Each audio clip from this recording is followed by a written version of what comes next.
Oke, di video kali ini kita akan lanjutkan kembali pembahasan soal evaluasi listrik statis.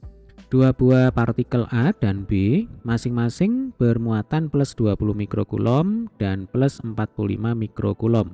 Terpisah dengan jarak 15 cm. Jadi nanti kalau digambarkan ya, di sini kita punya muatan pertama yaitu muatan QA, besarnya adalah 20 mikrokulom. Kemudian di sebelah sini kita punya muatan kedua yaitu QB ya. Besarnya adalah 45 mikrokulom. Lalu jarak muatan A terhadap muatan B itu adalah 15 cm. Oke. Nah, jika C adalah titik yang terletak di antara A dan B sedemikian rupa sehingga kuat medan listrik di C sama dengan 0, maka letak C dari A dalam satuan cm adalah, jadi kita misalkan saja ya Dek ya, ini adalah titik C. Nah, ini titik C.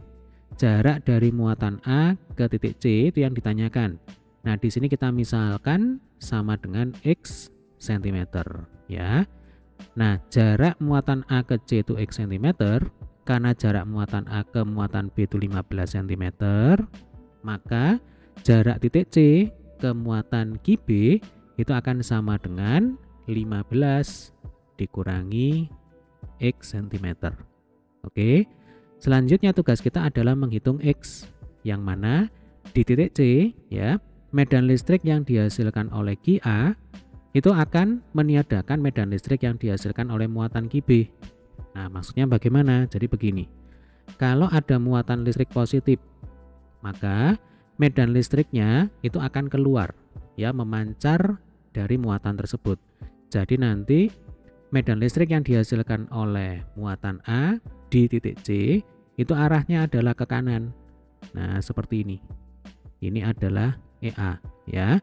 Sebaliknya, medan listrik yang dihasilkan oleh muatan QB di titik C arahnya adalah ke kiri. Nah, keluar atau menjauhi dari muatan B. Nah, supaya kuat medan listrik di titik C itu sama dengan 0, berarti logikanya medan listrik yang dihasilkan oleh muatan A ini harus sama dengan medan listrik yang dihasilkan oleh muatan B, ya. Sehingga nanti resultannya sama dengan 0. Nah, gitu.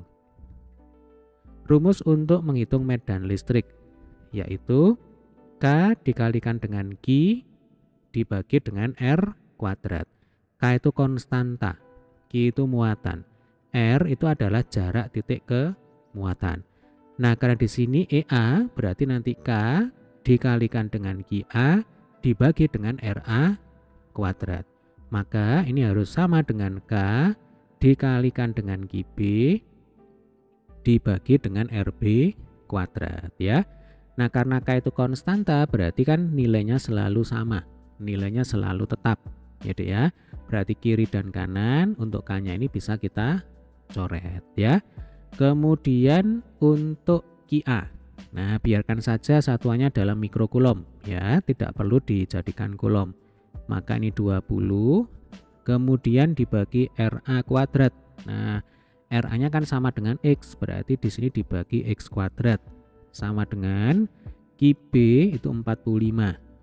Kita bagi dengan RB kuadrat. Berarti dibagi dengan 15 dikurangi X kuadrat. Nah, ini bisa kita sederhanakan. Jadi 20 dengan 45 ini masing-masing kita bagi dengan 5. 20 dibagi 5 itu sama dengan 4. 45 dibagi 5 itu sama dengan 9 ya. Kemudian supaya bentuk kuadrat di sini hilang, berarti ruas kiri dan ruas kanan harus kita akar ya. Kalau ruas kiri diakar, maka kita akan dapatkan 2 dibagi dengan X. Sementara kalau ruas kanan diakar, kita akan dapatkan 3 dibagi dengan 15 dikurangi X. Nah, selanjutnya ini kita kali silang. Berarti 2 kali 15 dikurangi X sama dengan 3X ya. Lalu ini kita kali masuk. 2 kali 15, 2 kali min X. 2 kali 15 itu sama dengan 30. 2 kali min X sama dengan minus 2X ya. Nah ini sama dengan 3X. Ketika min 2X ini kita pindah ke kanan, jadinya kan plus 2X. Jadi 30 sama dengan 3X plus 2X. Nah langsung dibalik aja. 5X sama dengan 30, maka X sama dengan 30 per 5 sama dengan 6 cm. Nah maka jawaban yang benar adalah yang D ya, yaitu jarak antara muatan A ke titik C adalah sebesar 6 cm. Oke, semoga video kita kali ini bermanfaat. Jika ada pertanyaan boleh tulis di kolom komentar. Terima kasih.